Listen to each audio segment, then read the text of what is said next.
நேயர்களுக்கு வணக்கம். நேற்றைக்கு சட்டமன்றத்தில கடன் குறித்த சட்ட திருத்த மசோதா ஒன்று தாக்கல் செய்யப்பட்டது. அந்த மசோதாவுல என்ன சொல்லியிருக்காங்க? என்ன திருத்தங்கள கொண்டு வந்திருக்காங்க? ஏன் அந்த மசோதா தாக்கல் செய்யப்பட்டது? ஏன் கொண்டு வரப்பட்டிருக்கு? அப்படிங்கிறத தான் இந்த வீடியோல பார்க்க போறோம். வீடியோக்குள்ள போகலாம்.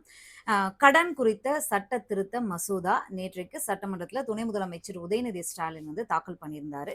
இந்த மசோதா தாக்கல் பண்ணுவதற்கு காரணம், இந்த மசோதால யாரெல்லாம் பாதிக்கப்படுறாங்க அப்படின்னா, பொருளாதாரத்துல பின்தங்கியுள்ள, நலிவடைந்த, ரொம்பவும் விளிம்பு நிலைக்கு கீழ் உள்ள மக்கள் இதனால ரொம்ப பாதிக்கப்படுறாங்க. அதாவது தனியார் நிறுவனங்கள், தனியார் நபர்களிடம் கடன் பெறுவதால அவங்க ரொம்ப இன்னல்களுக்கு உள்ளாகுறாங்க. அ அதையெல்லாம் தாண்டி பலர் வந்து உயிரை மாற்றிக்கொள்ளும் நிலைக்கு வந்து தள்ளப்படுறாங்க அப்படிங்கிறதெல்லாம் வந்து பல இடங்கள்ல வந்து கம்ப்ளைண்டாக குடுக்கப்பட்டிருக்கு. பல குடும்பங்கள் இதனால பாதிப்படைந்திருக்கு அப்படிங்கிறத விஷயத்தை எல்லாம் மனசுல கொண்டு தான் இந்த மசோதாவ கொண்டு வந்திருக்காங்க.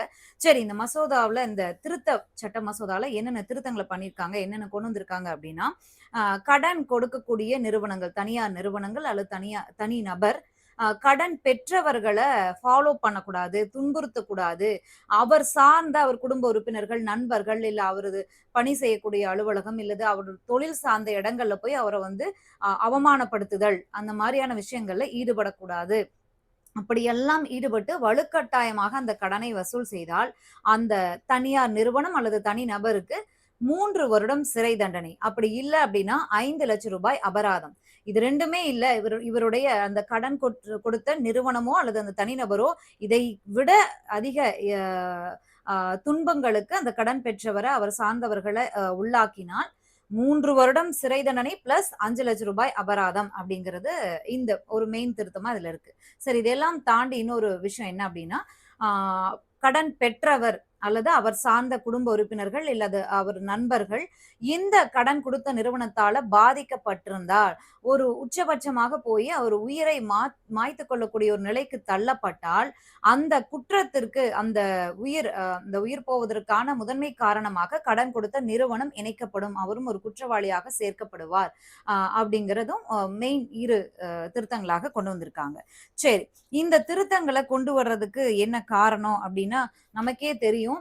அஃபிஷியலாக இல்ல, அ பொது வெளியில பேசப்படாத ஒரு விஷயமாக இருக்கு அப்படின்னா கூட, இந்த கந்து வட்டி, ஸ்பீடு வட்டி, மீட்டர் வட்டி அப்படின்னு நெறைய முறையில வந்து தனியார் நிறுவனங்களும் சரி, தனி நபர்களுமே இந்த வட்டிக்கு விடுறதையே ஒரு தொழிலா வச்சு, அது எந்த அளவுக்கு போயிட்டு இருக்கு அப்படிங்கிறத நம்ம பார்த்துக்கிட்டு தான் இருக்கோம். இப்ப அது வந்து இந்த டிஜிட்டல் யுகத்துல என்ன ஆயிடுச்சு அப்படின்னா, பல ஆப்ஸ் வழியாக வந்து இந்த கடன் குடுப்பது, வசூலிப்பது வந்துகிட்டு இருக்கு. இதுக்கு உச்சபட்சமா எங்க போய் நிக்கிது அப்படின்னா, இப்போ ஒரு ஆப் நமக்கே தெரியாது. நமக்கு ஒரு தேவை இருக்கு அப்படிங்கும்போது, நம்ம ஒரு பேங்க்ல லோன் அப்ளை பண்ணியிருப்போம். ஆ இல்ல கிரெடிட் கார்ட் அப்ளை பண்ணியிருப்போம் அப்படிங்கும்போது, நம்மளுடைய நம்மளுடைய சர்ச் ஹிஸ்டரி வந்து பரிமாறப்படுவதன் அதாவது விற்கப்படுவதன் வாயிலாக, இந்த தனியார் நிறுவனங்களாக இப்ப புதிதாக துவங்கி இருக்கக்கூடிய அதாவது கந்து வட்டி, ஸ்பீட் வட்டி இதெல்லாம் இருக்கு இல்லையா? இதெல்லாம் இப்ப எந்த டிஜிட்டல் யுகத்துல எப்படி வந்திருக்கு அப்படின்னா, ஒரு டிஜிட்டல் ஆப்பா வந்திருக்கு. கடன் வந்து உங்களுக்கு ஒரு அர்ஜென்ட்டா ஒரு 10,000 வேணும்னா, ஒரு ஆப்ப டவுன்லோட் பண்ணி நீங்க உங்க ஆதார் கார்டு, பான் கார்ட் எல்லாம் அப்ளை பண்ணீங்கன்னா போதும். உங்களுக்கு உடனே உங்க அக்கவுண்ட்ல வந்து கிரெடிட் ஆயிடும். ஆனா, அது வட்டி வந்து ரொம்ப அதிகமா இருக்கும். வசூலிக்கக்கூடிய முறையும் வந்து ரொம்ப டிஃபரண்டா இருக்கும். இந்த ஆப் தான் டிஜிட்டல் ஆப். ஆனா, வசூலிக்கக்கூடிய முறை வந்து ரொம்ப மோசமானதாக இருக்கு. எக்ஸாம்பிளா நீங்க இல்ல உங்க குடும்பம் சார்ந்த நபர்களுடைய பெண்களாகட்டும், ஆண்கள தாண்டியும் அந்த ஆண்கள் கடன் பெற்றிருந்தா கூட, அந்த ஆணுடைய குடும்ப உறுப்பினர்கள் அவங்களையெல்லாம் வந்து அ ரொம்ப மோசமாக சித்தரித்து, அவங்களுடைய முகங்கள் எடுத்து மோசமாக சித்தரிச்சு, சோசியல் மீடியால பரப்பப்படுவது, இல்ல அவங்க நண்பர்களுக்கு அனுப்புவது, இந்த மாதிரியான வல்கரான விஷயங்கள்ல கூட இந்த ஆப்ஸ் எல்லாம் வந்து செயல்படுது. அதையெல்லாம் தாண்டி மிரட்டுவது, வீட்டு வாசல்ல வந்து நின்னு மிரட்டுவது, இல்ல அவங்க வேலைக்கு செல்லக்கூடிய இடங்கள்ல போய் மிரட்டுவது, இந்த மாதிரியான விஷயங்கள் வந்து நெறைய ஈடுபடுறாங்க. இது பல இடங்கள்ல கம்ப்ளைண்ட்டா இருக்கு. இதையெல்லாம் தாண்டி என்ன நடக்குது அப்டின்னா, இந்த மாரி ஆப்ஸ்ல போயி, இல்ல தனியார் நிறுவனங்கள்ல போய் கடன் வாங்கிக்கிறவங்க, அந்த கடன அடைப்பதற்காக புதுசு புதுசா நெறைய கடன வாங்கி அதுல போய் லாக் ஆகி, உயிரை மாற்றிக் கொள்ளக்கூடிய அளவுக்கு வந்து போயிர்றாங்க. இது வந்து நம்ம வந்து அடிக்கடி செய்திகள்ல பார்த்துட்டு இருக்கக்கூடிய ஒரு விஷயம் தான். இது வந்து தமிழக அரசிடம் பலமுறை வந்து முறையிடப்பட்டிருக்கிறது. அதன் ஒரு வாயிலாக தான் அதனால படக்கூடியவங்கன்னு பார்த்தா, மிடில் கிளாஸ் இல்ல அதுக்கும் கீழ இருக்கக்கூடியவங்க தான் ரொம்ப பாதிக்கப்படுறாங்க. செட்டில் ஆனவங்க யாரும் பாதிக்கப்பட போறதில்ல. இது நெறைய கம்ப்ளைண்ட் ஆன பிறகு தான் இந்த சட்ட திருத்த மசோதாவ வந்து தாக்கல் பண்ணியிருக்காங்க.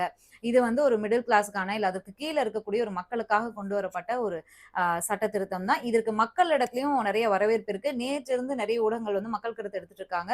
அ இதுக்கு வந்து மக்கள் நல்ல வரவேற்ப குடுத்துருக்காங்க அப்படிங்கிறதையும் பார்க்க முடியுது. சரி, வேற இன்னொரு நல்ல செய்தியோட மீண்டும் சந்திக்கிறேன். நன்றி, வணக்கம்.